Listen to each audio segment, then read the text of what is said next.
It was a beautiful Saturday in Upokiti GRA Enugu. The sound of talking drums and clapping filled the air as Amaka Johnson created another successful wedding. The venue was alive with the beauty of a traditional Igbo wedding. The vibrant colors of the guest attire, a mix of red, gold, and blue, shimmered under the soft glow of string lights. The aroma of jollof rice and freshly fried small chops wafted through the air, blending with the rhythmic beats of the live band. Amaka Johnson stood to the side, clipboard in hand, observing every detail critically. She gave a small nod as the waiters circulated trays of drinks and small chops. A guest patted her shoulder. "You've done an amazing job, Amaka. This wedding is perfect." She forced a smile. "Thank you," she replied, her voice steady. Despite the storm brewing inside her, she turned her gaze to the couple at the center of the room. They held hands tightly, laughing as they fed each other pieces of cake. Amaka's chest tightened, her heart sinking with every glance at their joy. She looked away quickly, but her thoughts betrayed her, dragging her back to a painful memory she tried so hard to bury. 5 years ago in Lagos, Amaka had been the one in a wedding dress, standing at the altar of a grand church.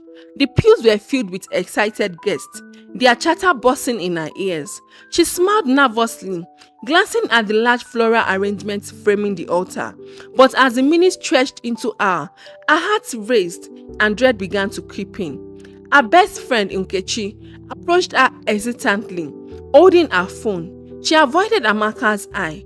"Amaka," Nkechi said, her voice trembling, "Henry is not coming." Amaka's face crumbled. "What do you mean? He is stuck in traffic, right? Just call him again." Nkechi reluctantly showed her the screen. A message from Henry read, "I'm sorry, I can't do this. I'm in love with someone else." The words blurred as tears filled Amaka's eye. Her knees buckled and she grabbed the edge of the pew for support. The whisper in the crowd grew louder, a choir symphony of her humiliation. That day, Amaka had walked out of the church with her veil in hand. Her dreams of love chattered. A sharp voice on the walkie-talkie brought her back to the present. "Madam Amaka, the drinks are running out. Should we send for more?" She straightened her posture, her voice firm. "Yes, quickly. Make sure the waiters stay efficient." Amaka returned to the hall, forcing herself to focus on the tasks at hand. Her professional look remained intact, a shoot she had perfected over the years. She moved through the venue, ensuring everything was in place. But as she oversaw the event, she carefully avoided looking at the happy couple for too long. It was easier that way. She found a quiet corner near the floral decoration and took a deep breath. Weddings like this reminded her of why she had thrown herself into her career. She should create perfect love stories for others, even if her own had been a disaster. For Amaka, it was better to stay behind the scene, orchestrating joy without ever daring to step into the spotlight again. As the wedding drew to a close, Amaka busied herself with final checks. She was marking off tasks on her clipboard when she noticed a man walking towards her, tall and composed, with an understated charm. He navigated the bustling crowd effortlessly. His fitted white senator outfit, embroidered in gold, hinted at sophistication. Yet, his face carried a quiet seriousness. "Miss Johnson," he asked, his deep voice cutting through the background noise. "I am Emmanuel Dike. I was hoping to speak with you about an important matter." Amaka glanced at him, noting his calm demeanor and faint sadness in his eye. "How can I help you, Mr. Dike?" He hesitated for a moment before speaking. "My younger sister, Blessing, is getting married in 3 months, and we need someone who can handle the planning. She insisted on having the best, and everyone here says you are the best." Amaka's initial reaction was guarded. 3 months is a short timeline for a wedding of this scale. It will require a lot of coordination. "I understand," Emmanuel replied, his tone steady. "I'm willing to pay whatever it takes to make it happen. Blessing means the world to me, and I want her to have the best day possible." Something about his sincerity caught Amaka off guard. She folded her arms, weighing her options. She usually avoided personal involvement with clients, but his attitude intrigued her. It seems genuine, and the challenge stirred something within her. "All right," she finally said. "We can discuss the details, but I'll need full cooperation from your side to make this work." Emmanuel smiled faintly. "You will have it. Thank you." As he walked away, Amaka found herself wondering about him. There was something about his quiet strength that felt different, but she reminded herself to keep things professional. Her priority was the job, not curiosity about a client's life. A week later, Amaka was busy finalizing the venue arrangement for Blessing's wedding when she heard Emmanuel's voice nearby. She paused, standing just out of sight behind a partition wall. His tone was sharp, unlike the calmness she had known him for. "I told you this before," Emmanuel said, his voice low but intense. "We need to keep the truth buried. No one can find out." Amaka froze, the words echoing in her mind. The truth? Buried? Her curiosity piqued, but so did her caution. She didn't hear the rest of the conversation as Emmanuel lowered his voice further. When she stepped out, she saw him ending the call, his expression unreadable. For the rest of the day, the words lingered in her thoughts. What truth could he possibly be hiding? And why did it seem so important to keep it a secret? Amaka shook her head, reminding herself it wasn't her place to pry. Still, she couldn't deny the unease creeping in. From that moment on, she resolved to maintain strict professional boundaries with Emmanuel. She couldn't afford to let her growing curiosity about his past affect her work. Yet, deep down, she knew she would be watching him more closely. Over the few weeks, Amaka and Emmanuel spent more time together as the wedding plan progressed. They met often to discuss Blessing's preferences, venue logistics, and other details. During one such meeting at a quiet garden cafe, Emmanuel's phone rang. He glanced at the screen, hesitated and silenced it. Amaka raised an eyebrow. "Is everything all right?" "It's just work," Emmanuel replied. He quickly changed the topic, shifting the focus back to the wedding. Later in the conversation, Emmanuel spoke about his son, Obinna, a lively 7-year-old who loved drawing and football. "He's been my source of strength," Emmanuel said, his voice softening. "Losing Adora was hard, but Obinna gives me a reason to keep going." Amaka couldn't help but notice how his expression lit up when he talked about his son. It was a side of him she hadn't seen before, a loving father who had suffered loss but was doing his best to move forward.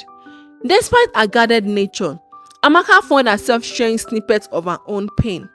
"I've been so focused on work that I forgot what it feels like to trust someone," she admitted quietly. After Henry, it's hard to believe in love again. Emmanuel looked at her thoughtfully. Sometimes, it's not about believing in love, it's about giving it another chance. For a moment, the air between them felt tighter. Their mutual struggles created an unspoken bond, one that neither of them fully understood yet. While Amaka remained cautious, she couldn't deny that Emmanuel's word lingered long after their meeting ended. It was a quiet afternoon at Emmanuel's family compound when Amaka overheard a conversation between Blessing and one of her relatives.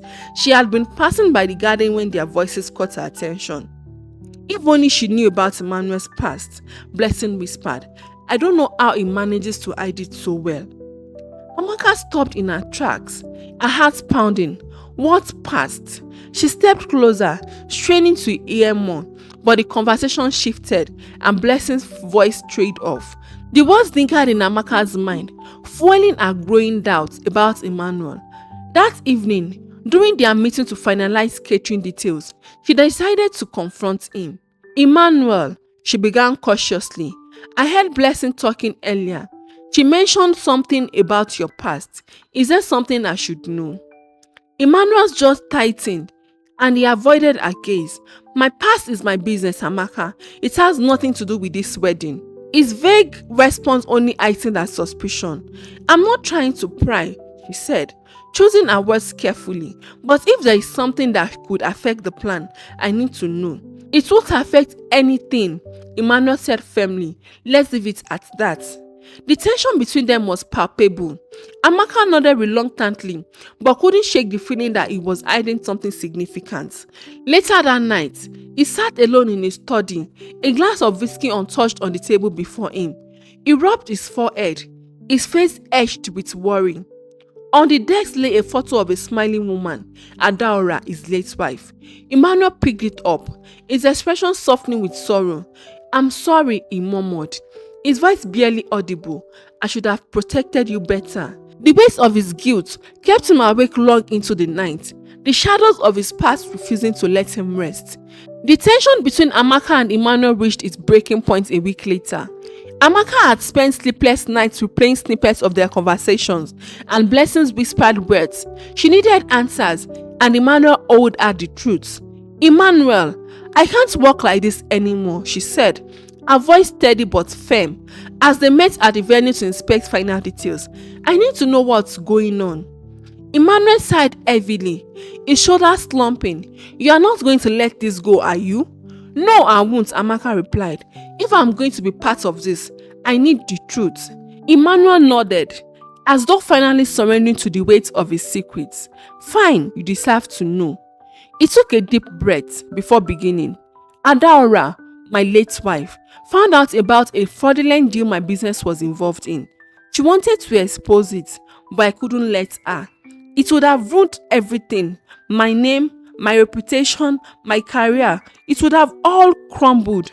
Amaka's eyes widened. "So what did you do?" "I pressured her to stay quiet," Emmanuel admitted, his voice heavy with regret. "I told her it wasn't worth destroying the family over. We argued that day, more than we ever had before. She was furious and said she couldn't stay with someone who puts money above integrity." He paused, his voice breaking slightly. "She stormed out. She got in the car, and that's when the accident happened." Amaka remained silent, letting his words sink in. "I didn't cause the accident," Emmanuel continued, his tone filled with pain, "but I feel responsible. If I hadn't argued with her, if I had just supported her, maybe she wouldn't have driven off so upset." His confession hung in the air, raw and unfiltered. "I've been haunted by that day ever since," he said quietly. "That's the truth, Amaka. That's what I've been carrying." Amaka studied him, her emotions a mix of shock, sympathy, and unease. "That's a lot to carry, Emmanuel, but you need to forgive yourself." Emmanuel looked away, unable to meet her gaze. "I don't know if I ever can." Amaka sat alone in her apartment later that evening, her mind swelling with conflicting emotions. Emmanuel's confession had been honest, but it weighed heavily on her. She admired his willingness to open up, but the story left her questioning whether she could move past his flaws and the guilt he carried. She stared out of her living room window, the city lights flickering in distance. "Can I trust him?" she whispered to herself. The scars from her own past heartbreak resurfaced, mingling with the new doubt Emmanuel's story had awakened. The next morning, she decided to distance herself. "I need time to think," she texted Emmanuel. This decision wasn't easy, but she needed space to process everything. She buried herself in work, attending meetings and taking on new projects, but Emmanuel's words echoed in her mind. Each evening, she found herself reflecting on her own fears. Had Amy's betrayal damaged her ability to trust completely, or was she simply afraid of risking her heart again? Emmanuel, too, struggled with the distance. He gave her the space she asked for, but couldn't help wondering if he had lost her completely. Nights were the hardest as he replayed their conversation and questioned his choices. He wanted to make things right, but he didn't know how. Weeks passed, and Amaka found herself at a crossroad. Her feelings for Emmanuel hadn't faded, but neither had her doubts. One evening, as she prepared to sleep, she whispered a prayer. "Lord, show me the way. Help me to decide what's best for both of us." The wedding had come and gone, leaving behind memories, laughter, and quiet reflections.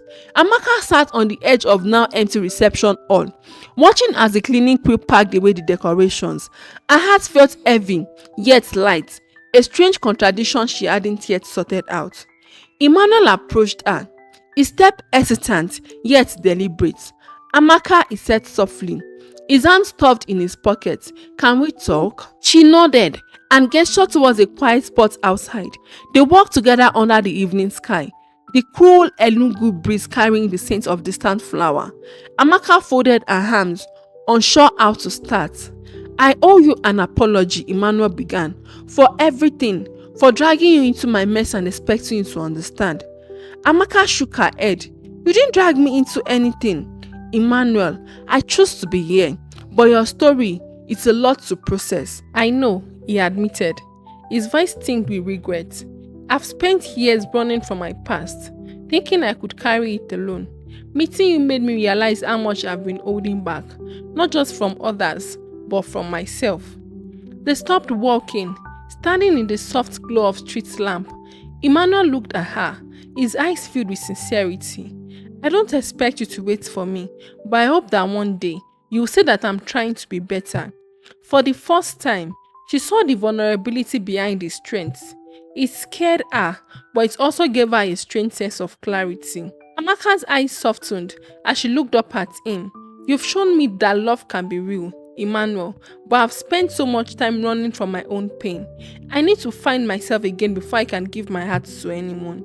He nodded, his expression a mix of understanding and sadness. I'll wait for you, Amaka, no matter how long it takes. They stood in silence for a moment, the breeze brushing past them. Then, with a small heartfelt smile, Amaka turned and walked to her car. Emmanuel watched her go, his heart heavy but hopeful. As Amaka drove away through the scenic countryside, the rolling hills and swaying palm trees seemed to echo her mixed emotions. The past still lingered, but for the first time in years, she felt a spark of hope. She glanced in her rear mirror, a faint smile hinting at a future where love and healing might just be possible. If you enjoyed this story, don't forget to like, share, and subscribe to Naija Life Stories. Your support helps us create more heartwarming tales like this. Drop a comment below to let us know your thoughts and share your favorite moment from Amaka and Emmanuel's journey. Subscribe now. Why settle for boring when you can have it sizzling hot and extra juicy here? Stay tuned for more. Bye.